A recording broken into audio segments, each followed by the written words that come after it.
When the brain experiences trauma that it is not ready to process, it looks for something to blame and it holds on to the blame until it is able to process.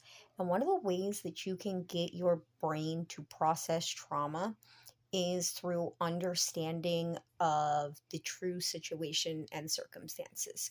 So, once trauma happens to you, your brain is looking for how this happened, why this happened, who made this happen, type of thing. And once it latches onto that, it's not able to look at why did they get them, why were they in that circumstance? What happened there? Was this it? When it blames as if everything was a conscious choice of all parties.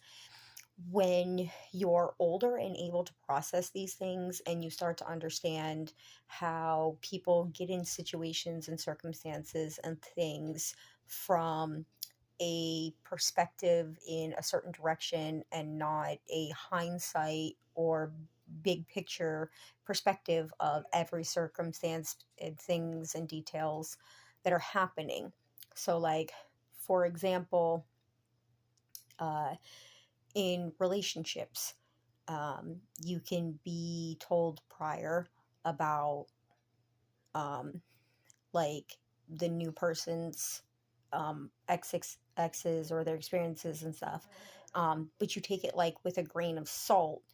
And then later on down the road, when you're experiencing those same things, then it really kind of dawns on you that that was a choice that you kind of had more perspective to really make, but in the moment you weren't looking at that information the way you look at it later on, right?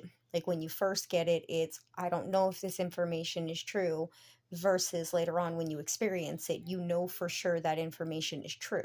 So if you were presented with that information with a hindsight understanding, you would have made different choices.